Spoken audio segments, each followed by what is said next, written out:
Okay, everyone, we're going to get started. This panel is on denialism, and this is something that we all face.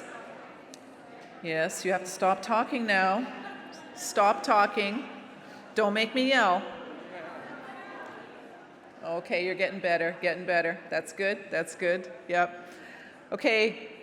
This is a panel on denialism. It's something that you've been hearing a lot of. It's something that so many of us experience on a day-to-day basis. My name is Kamusko Pimojipinishish Nigisnikas. I am Tanya Talaga. I'm from Fort William First Nation. That's my nation. I live in Toronto, though. Born and raised. I'm an author and a journalist, and I'm very grateful to see all of the survivors, the witnesses, the elders in this room, the intergenerational survivors, and we are so very grateful to Kimberly Murray for her relentless work that she does with all of her heart and all of her spirit. We hold our hands up to you, my dear friend. Yes. We can give Kim so much love. She needs it, right? She needs it. And before I begin introducing my incredible panel today, I wanted to give a little bit of a plug for the Tikanagan exhibit. You see these beautiful Tikanagans that are up here at the front? There are 260 Tikanagans that are here in the hotel on display, and they are from all over. They've been collected by women actually from Thunder Bay, and from Fort William First Nation. My friend Jolene Banning drove down here with Marlene Pierre and Louise and everyone, and Cree. It's just wonderful, all of the things that you've brought with us to show us. Go visit. So go down the hall, turn left, and then hang a right. You'll see a giant sign. The Tikanagans are in that room. They're here until the end of today. Again, there are 260 of them, and they've been lovingly collected and held by the cradleboard carriers that are here with us. Okay, so we are talking about denialism. And with me, I have three incredible speakers. But before I introduce them, I would like to talk a little bit about what denialism means. And I was lucky to have a chance to read the chapter that Kim wrote on denialism before we received everything yesterday. And there are so many things in this chapter in particular that I hope that you take to heart, that I hope that you read, and I hope that we all act on. You know, Kim says this all the time, and it is so true. The state has a responsibility to both victims of human rights violations and to the public to educate citizens around these historical and continuing injustices. Denialism is not ours to handle. It is Canada's, it is the church's, it is all non-Indigenous people, it is allies. We need them to stand up with us. It is under international law, Canada must comply with its own laws, live up to UNDRIP, and combat the denialism that it helped create. She said that denialists should not be dismissed as a harmless fringe phenomena because it threatens the work of the Truth and Reconciliation Commission. How? Because denialists don't just deny the school existed, they deny the outcomes, the intent, and the impact.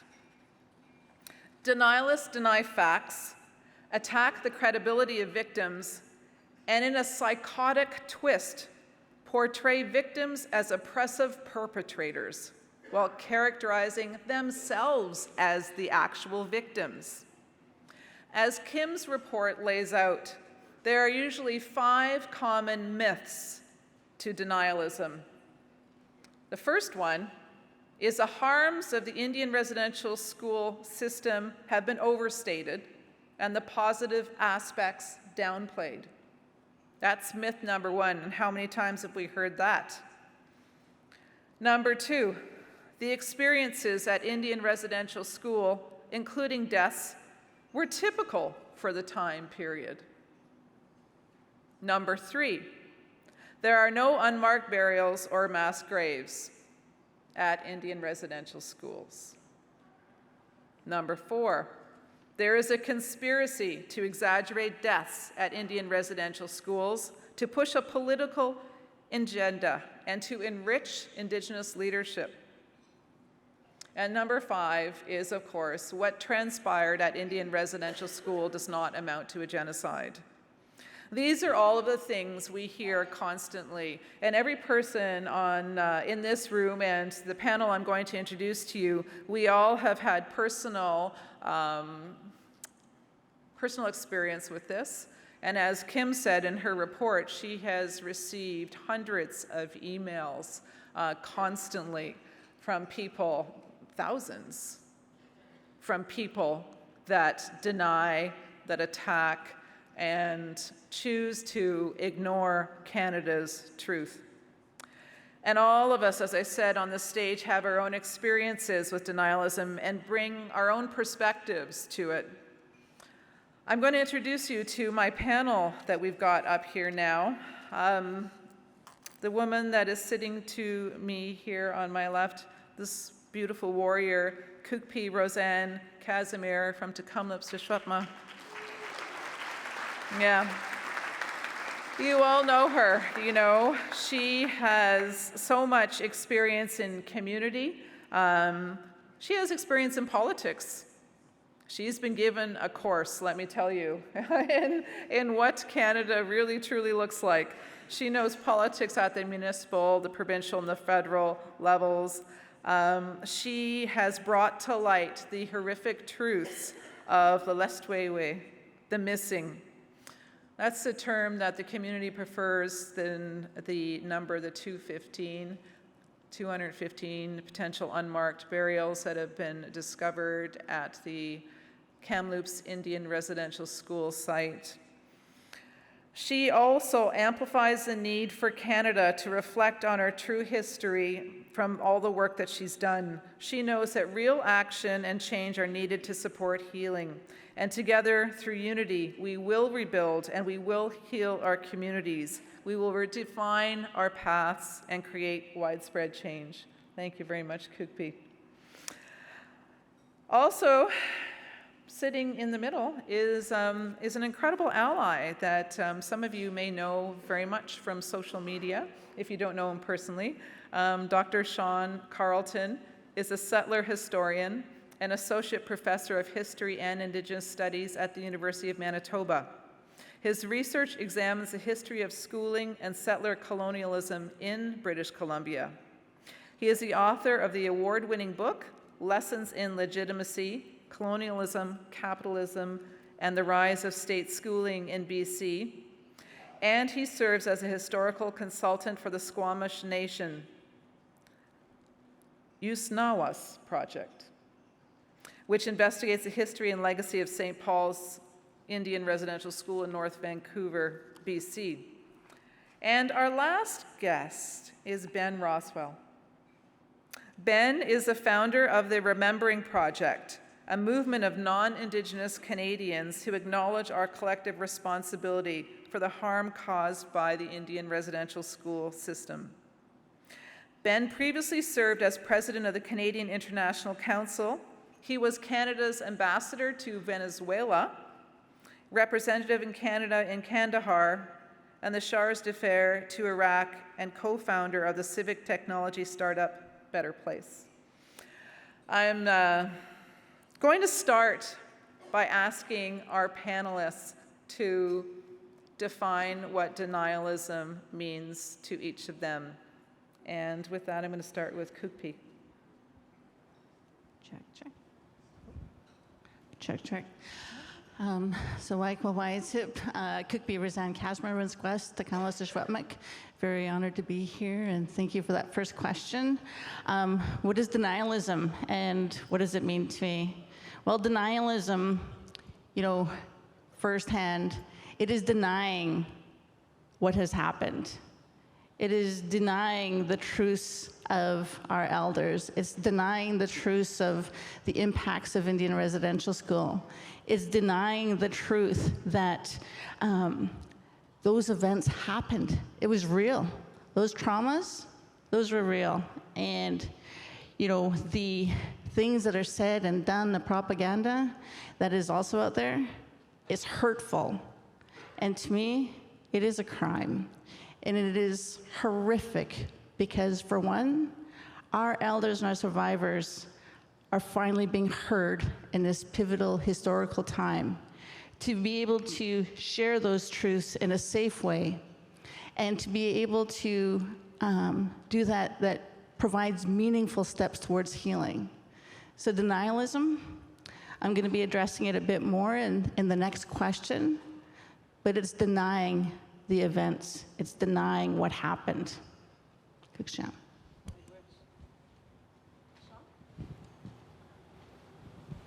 Yes, thanks so much for creating space at the gathering today to talk about this important topic. And I think, for me, residential school denialism is an attack on truth and reconciliation. It is an attempt to downplay and twist and misrepresent survivor truth.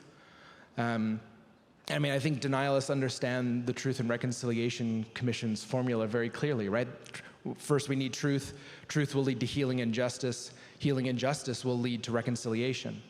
Denialists know this, and so they're trying to keep us stuck in the truth part, right? They're downplaying these truths to close off the avenues to healing and justice and reconciliation. And I think in this way, we need to understand residential school denialism as a form of genocide denial, right? Academically, the field of genocide studies talks about denial as the final stage of a genocide.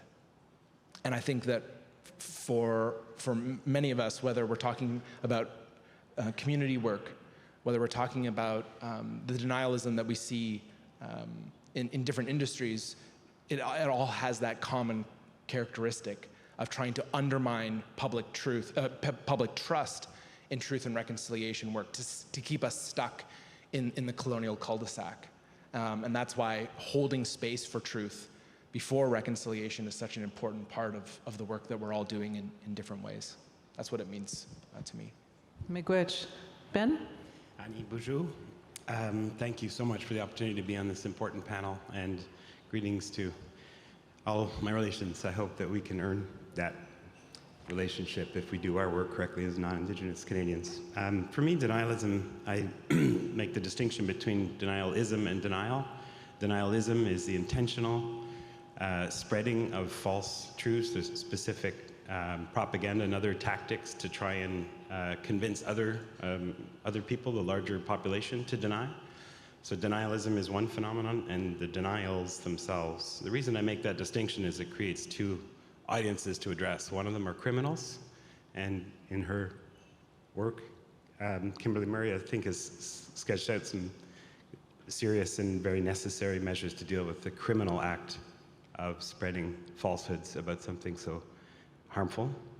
But the other audience are a large group of Canadians that aren't trying to convince anyone else to deny, but are having difficulty accepting it. There was really worrisome research that came out in 2022 from the Reconciliation Barometer that said that because of the revelations of residential school burials and the remarkable national reckoning that came from the courageous work of Cook, Roseanne, and others, 95% of Canadians now know about residential schools. So it's virtual all Canadians, but only 22% believe that they were set up with the intention to harm Indigenous peoples. And that's a massive gap between 22% who accept that they were genocidal in nature and 95% who know that they existed. And so that's the audience that our work is focused on. How do we encourage Canadians not to deny, but to accept the truth? Miigwech. I'm going to ask Kukpi Razan Casimir to give us an overview of what denialism has meant to your community. I mean, Kamloops has been at the forefront. You have been leading the way ever since the spirits of the Lestway Way came forward and got us all to motivate into action. And I know that it has been incredibly difficult on your community, the backlash. And if you could talk to us about how your community has dealt with it, what you've experienced, I would appreciate that. Excellent. I'm going to stand up, and I kind of like to stand up and get down because I'm still on a bit of a healing journey myself physically, so it just helps that as well. But I wanted to share very much with you.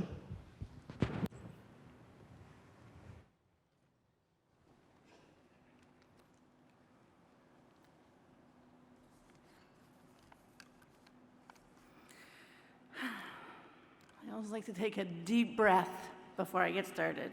It just helps to calm my nerves, but also to help relax how I'm feeling. Because this is very much very deep, very hard work.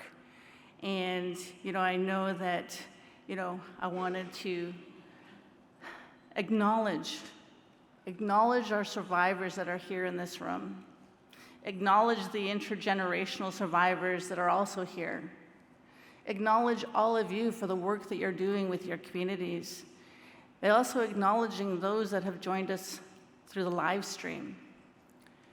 For me, I know that whether you're here or live streaming, that there is cultural support that is in place. Because when we talk about denialism and the impact that it has had, I know that our community has been definitely in that realm, and also our team that works with us. I just wanted to, share that because it is your truths that we're also standing up today and yesterday, but it's also going to be tomorrow until we find peace. It is your truth that is going to help guide the investigations for the missing, and is also going to be helping to ensure justice. And when we look at defining denialism, it is from a firsthand experience as a community that is a caretaker of an Indian residential school directly within our reserve. It is also about seeking justice for the missing from the Kamloops Indian Residential School. We have over 100 survivors among our membership, and that's with the Kamloops alone. And we know that there's been many throughout Shwetmagulu directly, but also neighboring nations, as well as many First Nation communities throughout British Columbia. The term denialism does not adequately reflect the hurt and the harm that it has caused. Simply put, it is really, truly based on hate, and it really does have a lot of real repercussions. We've all faced that, we've all seen it, we've all heard it, and we've all experienced it. But most importantly, our survivors and our intergenerational survivors have been directly impacted from that. 1-2-15, as we are gonna call Lesqueakway, because just like in the presentation we heard yesterday from one of our elder speakers and survivors, was they were given a number, and that's who they were known. So for us, when we reflected and working with our grassroots and our elders from our community, Lesqueakway was the missing. And that's the meaning behind that. So at that time, we had no communication plan, no plans on, the moving forward. But it was traumatizing for the families, it was traumatizing for the community members, and all those that work for the band, and also for leadership, and our families, but also our community members. People wanted to come and support, and that's that allyship. People were traumatized and grieving. As Kalmuch, we come together and we grieve together. And media, they wanted to know more. In our community, we also seen others that wanted to see more and know more. They were uninvited in a disrespectful manner. showing up with drones that were seen, and many wanted to take pictures of the site. And some even wanted to come up onto the shores of the riverbanks and come up and access the grounds, our sacred grounds. And some people said that they wanted to have, and they believed that they had a right to inform people and that they represented the people. And to me, that was so wrong because, for one, they weren't welcomed, they didn't come to us respectfully, and they came in assuming that they had some kind of a right, but they were on our lands. They were disrespecting the work, they were disrespecting the unmarked graves, they were disrespecting our survivors, they were disrespecting our people. And yes, it was shared with me that security also had to stop people from showing up. There was a couple that showed up in the middle of the night with shovels. And, we were horrified by that. And that was, to me, discriminatory. That was impactful. It's hard to describe the words for that one.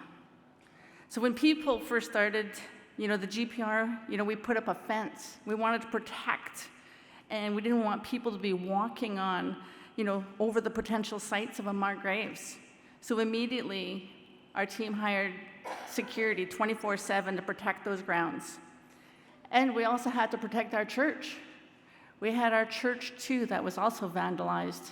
And it was our people that came immediately to take the graffiti that was plastered all over there by denialists, people that didn't believe the truths of our survivors.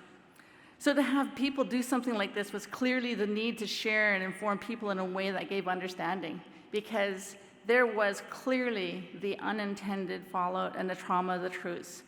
And, we need to find more answers in those truths, but be able to support this very important piece, and that is to educate others, educate the denialists, and also educate them on who we are as Kalmuck, as First Nations, Indigenous peoples, educating them on our cultural values, our protocols, and our practices.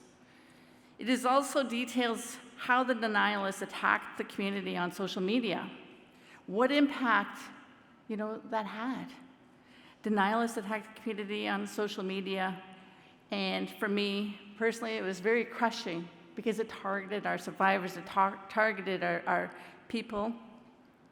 And, even myself, I was approached with phones directly in my face, recording and throwing questions one after the other, looking for, a response that they wanted to take and run. To me, that was very disrespectful and so distasteful, and definitely not the type of media that we wanted within our community. We know that, as clearly as displayed through so many of those actions, it is also a display of racism, and it is also hateful and hurtful, and showed on so many different fronts through that process of denialism. And my hope is that something is done on all those fronts. And when it comes to the toxicity of denialism on social media, that has to be changed too. And my concern is for my survivors and those who were directly impacted, also by reading in different outlets, whether it's social media, whether through its written literature, about horribly negative statements and remarks, or potentially saying that the Indian residential school and the impacts were not happening. Our survivors, they carried those truths, and they lived in that pain, and that trauma is still felt today. So to continue moving forward, and steps towards justice, and steps towards truth and reconciliation, and supporting our survivors and our healing journeys, and assisting to seek that justice, is the form that allows our survivors to find peace. And so many things that media needs to do better. It is important to have public confidence regarding the schools in relation to the deaths of the disappearances of children, and who and the ones that did not come home, and the families that it impacted directly. We need to work with the media to also educate and to support public awareness in a way that respects survivors and those who have been devastated from the impacts. And also one that supports the public in ways for understanding how to support survivors. I think that is extremely key. That would be a positive approach to ensure that they follow those processes. What media can do better is also be ethical and fact-based and trauma-informed and respect survivors' truths and ensuring that there's cultural supports in place for them, but also mental health supports as well. And, you know, I just hold my hands to those that are here, those that are listening, and those who are triggered, because it's so important that through all those outlets, and even in here, that you feel supported, protected, honored for those that the information impacts. So from a caretaker community, these are some of the impacts that the Commonwealth has faced and have been a brunt of.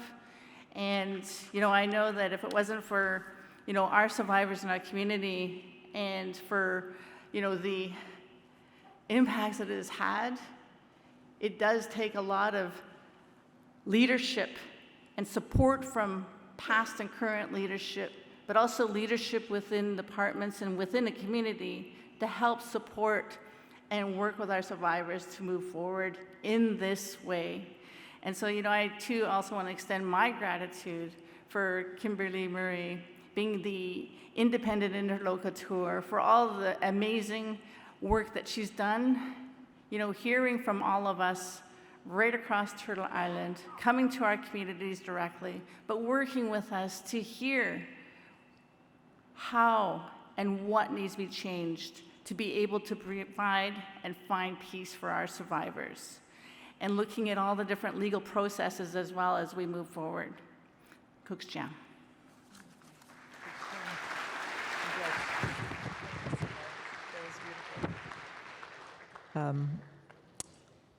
Kim pointed out in her report, denialism is a uniquely non-Indigenous problem, and addressing it is going to take a multifaceted legal, policy, and public education approach.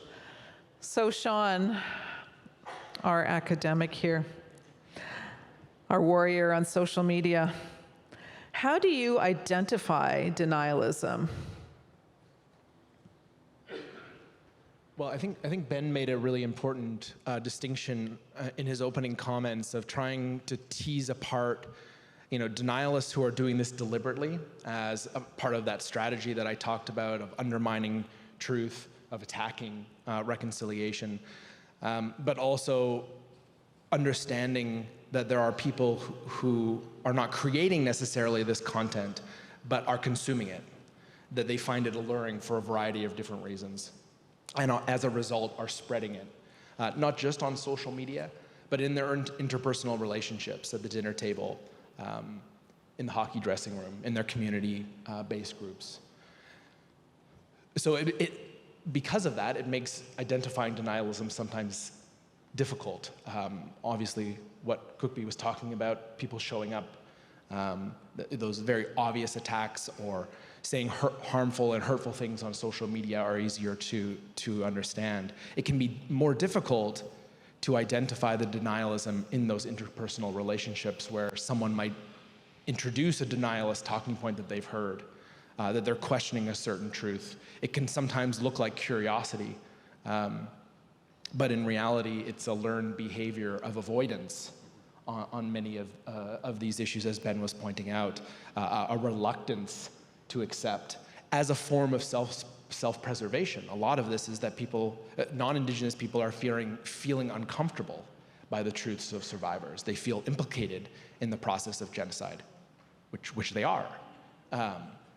And so as a result, they find comfort in denialism. And so I think, again, that makes it difficult, but the talking points, one of the things that Kim's report does very well is lay out the common talking points, that it's a playbook, many of the things that denialists say are not original. And they are also not necessarily unique only to the context of Canada. They are the ways in which others have justified genocides and downplayed other genocides in different contexts. And the more that we learn how to identify that and see the pattern, the more effective we can intervene, we can discredit, we can hold space for survivor truth, and find ways to continue to move forward and take care of not only survivors, but also bring non-Indigenous Canadians. We can bridge that gap that you identified, Ben, between those who are now aware of the system and those who are still reluctant to understand its ongoing harms. So I think there are a variety of strategies, as you mentioned, from education being a key component, media training as another, community work of bridging the gap in many of our communities, and inviting non-Indigenous Canadians in particular to understand and accept the truths in the chapter on denialism, right? Finding ways to teach people about these issues. So inviting them into the process of learning how to identify denialism, not as good questions, not as intellectual curiosity, but part as this very disrespectful attempt at undermining the truths of survivors to protect the colonial status quo. The more that we can invite people into that process, the more space we will be able to create for truth to win the day.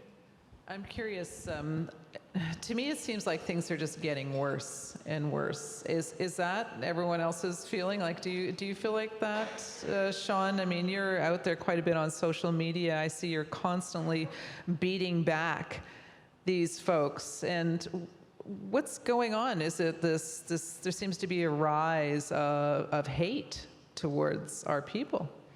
I mean, if we look just only at the case of British Columbia, in the last number of years, we've seen, I think it's fair to say that residential school denialism is on the rise.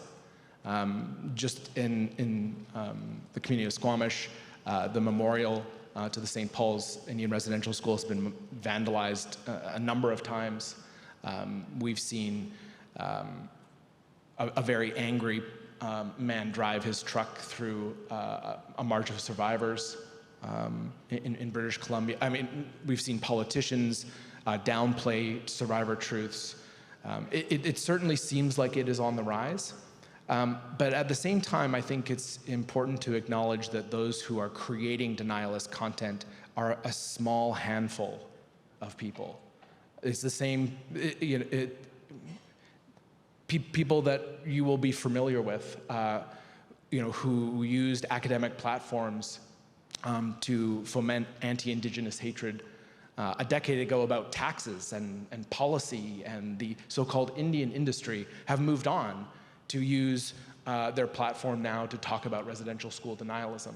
And so I think residential school denialism is appealing to a lot of people because it's providing comfort to them in an unsettling time. But I think we do risk thinking that there are more people out there really than there are. And that's why it's so important to intervene in the conversation in this moment. Like, we have an opportunity, thanks to Kim's report, to identify what this issue is and to think meaningfully about strategies to combat it in this moment. And so I think, this is a really great opportunity to not only have this conversation today, but to continue to build these conversations and relationships to figure out what strategies can we implement now to stop the growth of denialism outside of this small closed circuit of mostly right-wing pundits.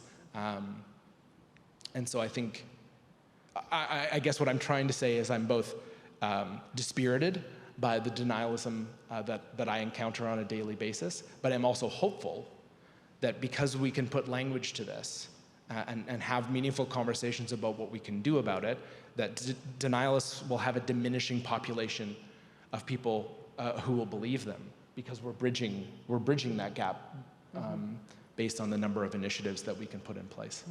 Yeah, well said. Very well said. Ben, you have been a Canadian diplomat. You have worked for the state. And do you feel it's your responsibility to help now? I do think it's the responsibility ultimately of all non-Indigenous Canadians to acknowledge.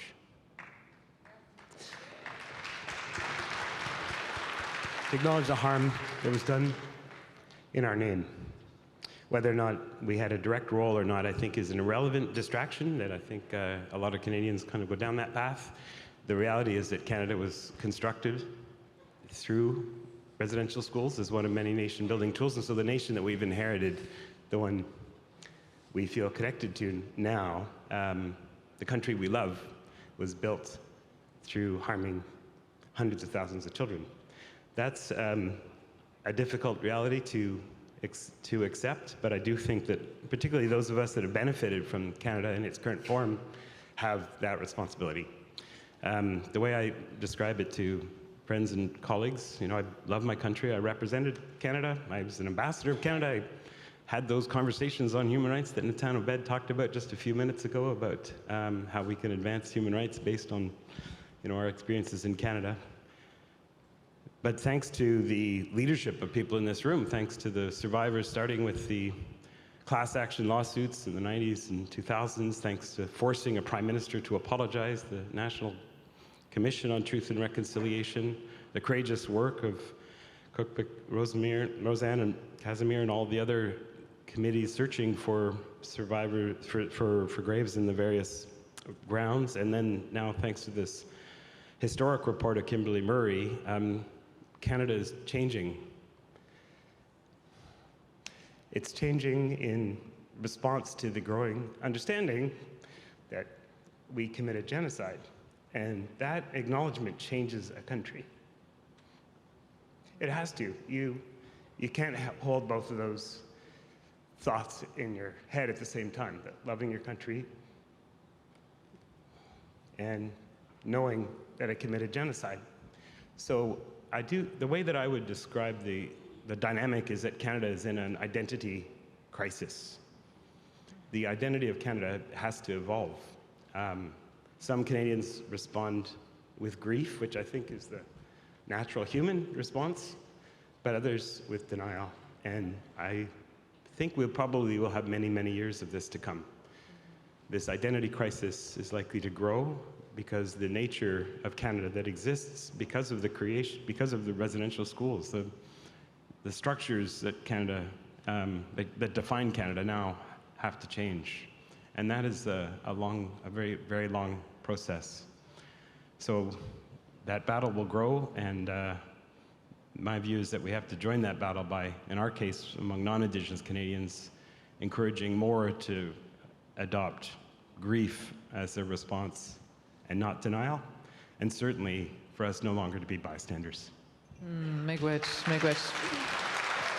Yeah, well said. Well said. Cookpee, tell me, what are you doing? What is your community doing to protect survivors? What, if you could give us specifics on how you are sort of holding them close and trying to protect them from all of the hate that is out there? Thank you for that question, Tanya. That is a really important one because, like I said at the beginning, and like we all agree, and like what we've also heard, is this is heart work. And, this is very, very important to be able to nurture our survivors, our intergenerational survivors, but also to give hope for our future generations. But it's also about, keeping our survivors, our team, and our technical experts, but also keeping them safe and making them feel like they're in a safe place and space because of how hurtful and harmful, the toxicity is out there. For our survivors, it's, given the lies that, is perpetuated. We do our best to make sure that our survivors are reached out to regularly. And our team at the Kamloops does an excellent job of that. They reach out with them all the time, they connect, but they also support them. and, and staring down those lies too. Are keeping the current resting place also sacred and from harm, and from, those that were they're trespassing and doing illegal access. So we have the security in place. So we've dealt with them showing up. So I know that with the security in place, they protect the grounds. We have them dedicated 24/7, and this is extremely important, and making sure that site-specific work is also in place. We provide no details when we have, some of the events that also occur, just to protect our people and making sure that only those that are invited are participating. We also have regularly scheduled ceremonies that take place as well. Whether it's seasonally solstice ceremonies, keeping our team grounded is essential.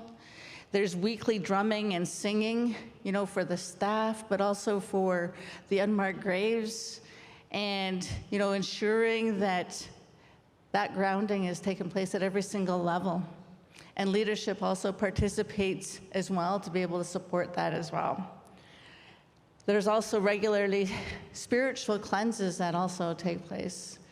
And whether it's through sweats and water ceremonies, it's really important for that grounding. And to feel connected, but also to feel connected to each other, but also to have that place where you're working from the inside, from your pusman, your hearts, but also connecting with the Creator to give you that strength and that courage, but also to support, that moving forward. And also with communications, just like what I shared in the first question, the importance of having a strategic communication plan because of the types of questions, that could come forth. And it's about having, that also protecting your people, but also protecting, the people that are being interviewed. Because if it's not leadership, it's your survivors. Miigwech. Hashem. So we've talked a lot about what it looks like, how hateful this and harmful this speech is, these actions are. But Sean, I want to ask you, and I'm deviating from the script a little bit here, but I wanted to ask you, what tools would you suggest that we can use to combat denialism when we're faced with it? The most important question, how do we deal with this? I mean, I'm still digesting Kim's report. I was furiously reading as much as possible yesterday and this morning, and I think there are a lot of concrete solutions here. There are many different tools on the table. I know Leah Gazan last night was also talking about legislative tools. There are many different ways that this can be combated. I guess from my position as an educator, I try and think of education as one of the key ways that we can bridge this gap. Murray Sinclair always says that education is what got us into this mess. Education is what's going to get us out. That's sort of one of the core guiding principles that I use in my work, because I see this on a day-to-day basis, where people come into my classroom, as an example, knowing very little about the history of these lands, about the history of colonization, of policies like residential schools, and come out after 13 or 14 weeks feeling more informed, but also empowered to figure out how they can make a positive difference in the world by taking action on these truths, of figuring out in whatever way they move through the world to create that positivity. And I really truly believe that much of the allure of denialism, right? Like, why is denialism so alluring? It's because we still have an educational gap in this country. We have 95% of people now who are aware of residential schools, but have a very surface level understanding of them and the truths. I hear many of the myths that Kim has identified in her report that denialists propagate are debunked in the Truth and Reconciliation Report, even just in the summary. You don't need to read all 6 volumes to understand that this was not a well-intentioned system. That, you know, that there were no deaths or that deaths were unavoidable. Like, all of these myths have long-standing, you know, have been debunked for a long time. And so what that tells me is that people are aware, but they don't know the full impacts of the truth, that is an education gap. And so for me, the tool that is going to be most effective is ensuring that to bridge that gap, so that when a denialist talking point comes up, Canadians feel empowered to challenge it, right? That when someone says, but residential schools were really well-intentioned, or maybe we should focus on the positives, that's seen as like the new denying gravity, or that that the earth is flat, right? Because people understand the truth to such a point, they're not just aware of it, but they understand it in such a deep way that they are able to respond it and call that out. That we don't wait for some of the other tools to do the work. That on an everyday level, Canadians feel empowered by the truth. They've moved from the grief to the understanding of, this is a responsibility I have to hold, you know, to create a better world for all of us and all of our relations. So for me, the education tool is so powerful because it brings everybody into the conversation. It doesn't delay the power and responsibility to representatives. It is something that everybody can take action on. Mm-hmm. Yeah, very, very well said. And I know that's, as you referenced Murray Sinclair, you know, he always says education got us into this mess, and it'll be education that will lead us out of it. And I'm thinking about Murray. I know we all are right now, as he's in hospital. Ben, you know, this conversation about denialism is really a conversation about the rejection of genocide. You know, like, this shows really that Canada still are a majority, or the Canadians are still not ready to accept the word genocide. And so what can we do to convince the majority to accept that Canada committed genocide? Thanks for the question. Let me talk about another tool to build on what Sean has explained, the central role of education, and that's memory activism or memory culture, also well documented in Kimberly's report. Memory activism invites non-Indigenous Canadians first to start with an acknowledgement of the truth. I would say, if you have to kind of compare it with education, it might work more with the heart than with the head. And that's why memory activism often begins with acts of commemoration or memorialization and invites non-Indigenous Canadians into that process so that the truth can get through. If the thinking brain is kind of creating problems, that you're getting through the heart. We start with every volunteer in our project, the Remembering Project, has to sign an acknowledgement that Canadians bear collective responsibility for the legacy of residential schools. And what we've observed is that when Canadians really do acknowledge, really accept, like when the pin drops about what our predecessors attempted to do with these schools, it doesn't stop there. It can't stop there. You get that same kind of cognitive dissonance. Grief, as I mentioned, is a healthy response to that. But we also find that many Canadians feel that the urge to act, like once you recognize that your country has committed genocide, you can't just go on with your life like as before, as if nothing happened. There's this like anxiety to do something, and most Canadians don't know what to do. They do their land acknowledgements at their meetings, and they'll wear an orange shirt on September 30th. But many non-Indigenous Canadians feel that they need to do something else. They don't know Indigenous people, perhaps, so they don't really know what's appropriate. So memory activism, in our case, offers an opportunity, bit by bit, information, like data point by data point, to build the truth together, to follow the leadership of survivor committees as they're trying to uncover the truth of what happened in the residential school that they're focused on. There's usually a massive workload. There's usually a lot of kind of drudgery work like data entry or, you know, looking up archives or what have you.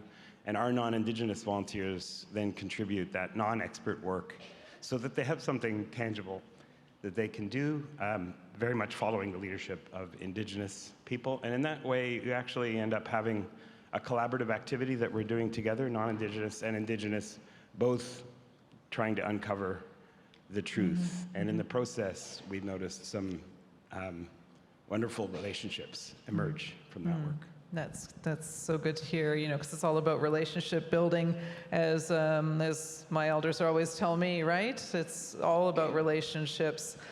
And speaking of, and then before we get to the to questions, I actually want to leave the last word with you, Kugpi, because I want to ask you about hope.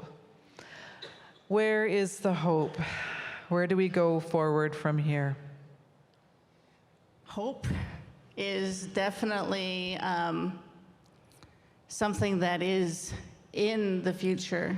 It is something that we as mothers, grandmothers, aunties, godmothers, and we need for our children.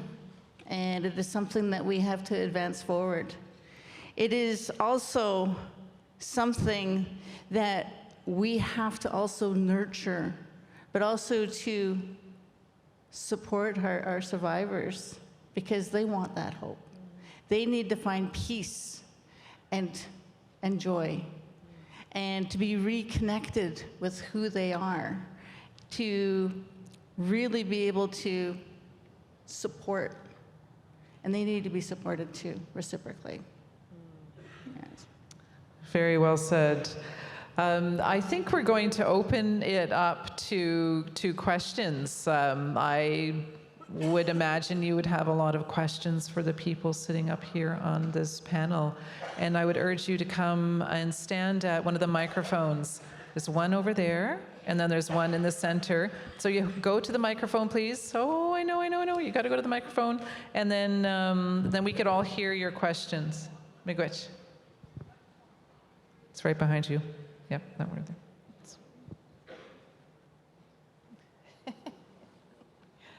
Form an orderly line. Thank you. Okay, here we go. Is this on? Yes. Okay. I'm Gahandineta, Mohawk Mothers. We're now in the Supreme Court on this very issue. And I live in Kahnawake, which is in the so-called province of Quebec. And I just want to tell you that denialism is dangerous. It's getting more and more dangerous for us. And I'll just give you 5 instances in the last 2 weeks of denialism. They've passed laws that people cannot speak English.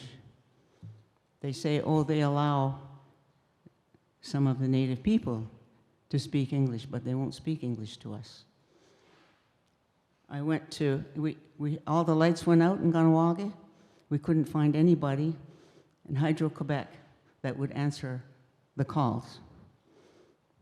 And finally, I had to have somebody in Montreal to call them for me to report that the lights had gone out.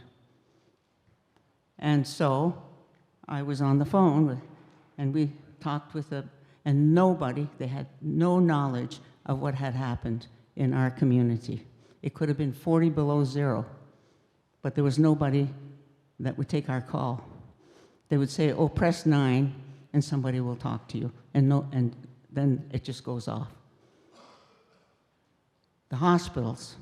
You go in the hospitals, you can't find hardly anybody that will speak to you, although they say we're allowed to use our Mohawk language or speak in English because we don't speak French. And then we go to the clinics. I went to the clinic, this is in the last 2 weeks. Not too long ago, about 10 days ago, I had to go to the clinic for an appointment, medical thing, and nobody would speak to me there. They just told me to sit down, and I had an appointment. Then I caught somebody else. Finally, I had to call somebody in who lives in the town nearby, who speaks French, and she came in, and she helped me. And she said she was shocked at how I was being treated. I'm giving you a story about myself. And you go into the stores, you try to pay for something you've purchased, they won't talk to you in English. And you have to, it's no use reading any signs because all the signs are in French. We don't know what's on those signs. I went to Services Canada because I needed some help on all the material that they send to us from the government in French. And they know we don't speak French. So I went there to get some help, just to get a word, just to find out who do I call to get some help. And the woman sitting there, she had a big sign behind her saying English, but she looked at me. I said, it says right there, you're supposed to speak English to me if I ask for it. And so she asked me to show her some ID to see if I really was a Native person. So I did something really stupid. I thought, well, cheer her up a little bit. I pulled out a $20 bill and I showed her the picture of Queen Elizabeth and I said, is this good enough? And she got so...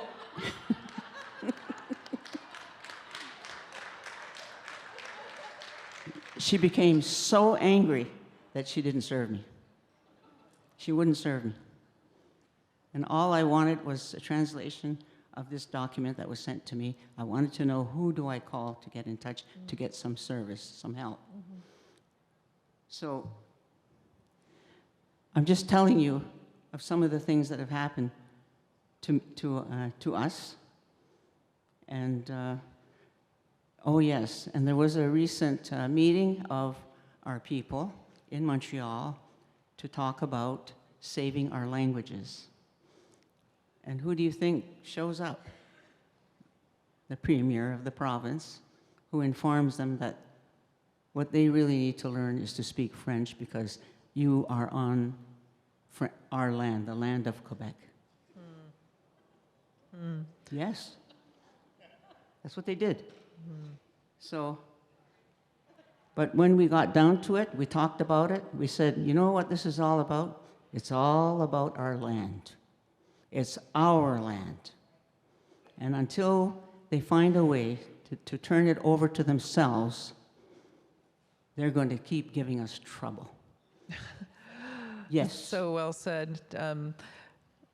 And I thank you very much for listening to me. Oh, there's more. Miigwech. Miigwech,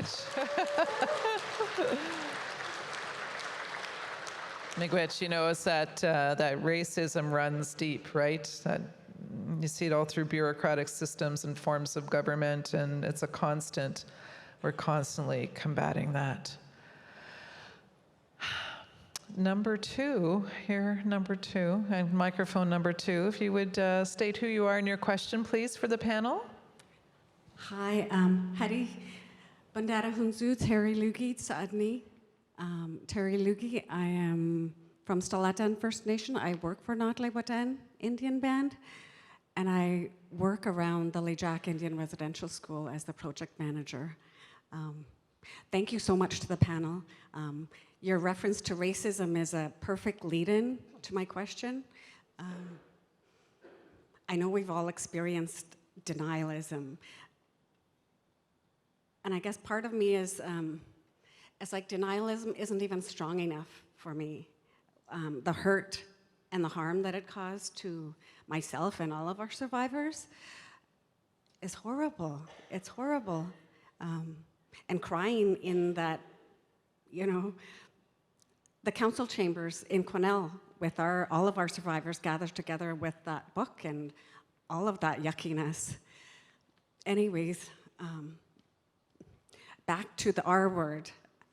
Again, I don't think denialism is strong enough. I think what is beneath all of that is racism.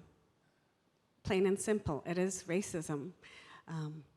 Of course, there's denialism around residential schools, but all across this country, the Jewish community, the Muslim community experience blatant racism. So it's not just us, but how does the panel, address racism beneath all of this? It is what drives this in my mind. Good. It's so true. Who would like to take this first? Sean? Sure, I could try. I mean, thank you so much for your comment. I think in terms of the point that denialism seems like not a strong enough word, I think we do need to understand, as you're saying, at root, that a core component of denialism is the promotion of anti-Indigenous hatred and racism. Absolutely. And that we need to understand also that racism for non-Indigenous people, the way that racism works is it's both an offensive, it's a dehumanization of Indigenous people, but it's also a defensive. There's a defensive aspect to racism. It's about self-preservation as well. The dehumanization justifies unearned privilege. In the case of the Quesnel situation, for those of you who are following, you could really see how that was being used as a form of racism, as an attack, but also as a way of defending. And so I think that anti-Indigenous racism is at the very foundation of denialism. Those who are seeking, if we think about it as a form of genocide denial, what's being called into question is Canada's myths of benevolence, right? And that can be deeply uncomfortable. And sometimes the way that denialists protect themselves is engaging in racism to dehumanize, to justify. And so we see it working in a cycle that way.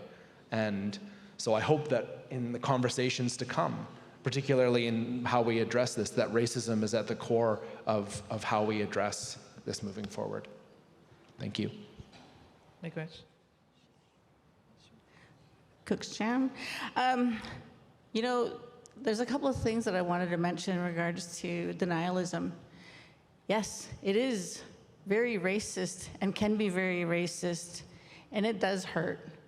And there's a lot of things that needs to be done to be able to stand up to that. And to me, I see it also as, as part of that hope. I also see it as part of that path forward that's going to be able to support survivors, but also all of us. And, I know that it was shared with me that our NDP MP, Leah Gazan, she did a presentation yesterday, and she's putting forth an amendment to the criminal code. And it's with her private members bill of the C-413, which would have residential school denialism included in hate crime. And that would change and will target anyone who is willfully misrepresenting well-documented historical facts that promote hate against Indigenous peoples, and also with the intention of targeting survivors, families, and communities. But that too also includes, the foundation of racism. And I agree with MP Leah Gazan. Survivors, families, and communities have a right to be protected, as well as our children and our grandchildren. So there is hope, and I want to start by acknowledging the survivors that are also in this room. To me, we have to stand up to racism. We have to be able to support, and that's some of the political will at other levels that are supporting to drive this forward in a meaningful and impactful way. Miigwech, and I know there's lots of people that have questions, and we have to have one question left before we all get thrown off the stage, and it's going to be to you because I made you go to the microphone. So please let us know who you are and your question. Miigwech. Bonjour. Bonjour, Denialism. From Laxo First Nation, Northwestern Ontario. I just want to share a bit why I'm here. I'm here because I lost 6 aunts at Pelican Lake Residential School. And I lost siblings there too, on top of that. So I'm a sole survivor in that family. Back in the day, we had large families. We had families had 14 kids, 17 kids. You know, we had large families. All these children went to Pelican Lake Residential School. And so my question is denialism. And there are some burial grounds that we've been approaching. Is the Solacot Indian Hospital. We've been denied that we can search that area for burial grounds, unmarked burial grounds. And also the sanatorium in Fort William First Nation. I'm in Fort William. Before it was Center Bay, there was a sanatorium that where our people were sent. So there's got to be burial grounds in that sanatorium. You know, since we have burial grounds around residential schools, I think those areas should be searched. We shouldn't be denied to search those areas. You know, I mean, we have that right to know where our burials are. You know, I don't know where my siblings are buried. I don't know where my aunties are buried. So but we're in a process. We're going to release a report. November, sometime mid-November, but the findings that took place at the search site at Pelican Lake. But we also asked for Indian Hospital, his own hospital, to search for burial grounds, but we were denied that. So this is total denialism. I understand that denialism to me is a crime. It is a crime. It's not something that's very, very soft word for me to bring it up, but it is a crime. Part of that denialism around it is racism and discrimination, you know. And the next question I wanna in 2012, Laxaw First Nation and Catholic First Nation searched for two boys that were missing in 1956. And that's 56 years later, two boys were missing. And so with the help, without technology, we had the help of an elder, a spiritual elder that told us where to find those two missing boys, burials. Not burials, but where they're missing, where they died. One corner in a clearing, he said there's one clear area in one corner, clearing area, you'll find one. On the other side of that, this corner here, at that distance, you'll find another remains here. So we worked there about 3 weeks to find those remains. And it was I would say the expertise of our people, the guidance of a spiritual elder that we found those in, we put them in a cart box. And we did a blessing in that area. And not only that, we searched the whole ground area in Pelican Lake, especially on the east shore area. And we did find some burials there. But you know, we didn't want to go public with this because everybody be storming our way when we do the search and disrupting our search. This is our own initiative. Two First Nations leaders were involved in this, and our people are involved with this to support the people that lost two boys, their two sons, relatives. So our first search, 2012, where we had all the equipment, we had everything. And I know the police came there after. The OPP came after us, and somebody must inform that there's a bunch of First Nations people wandering around the bush here, the roadsides, you know. They're trying to interfere our search process. But we phoned police chief in Solacot, and we asked him about his troops being in that area, and he came over and told him to get out of the way He told the troops that this is our one initiative, not theirs. I had no right to interfere with our search process. So it's been a while. It's been a while. We've been so we did. They did take home the burials and another burial site at proper burial site at the community where the boys came from.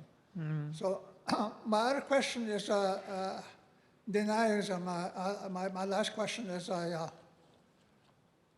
if we wanted to be real on this denialism and educate the public, we should do it at the airports. Put on every information about every child matters. Even on the planes, put them on the logo on the planes. You know, WestJet, Porter Air Canada. Let's educate these people being in denial.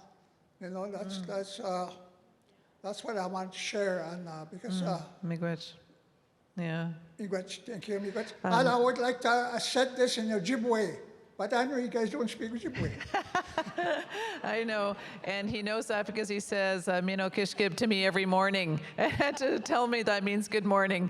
Thank you very much, Miigwech Elder Fred Kijik from Lac-Seul First Nation.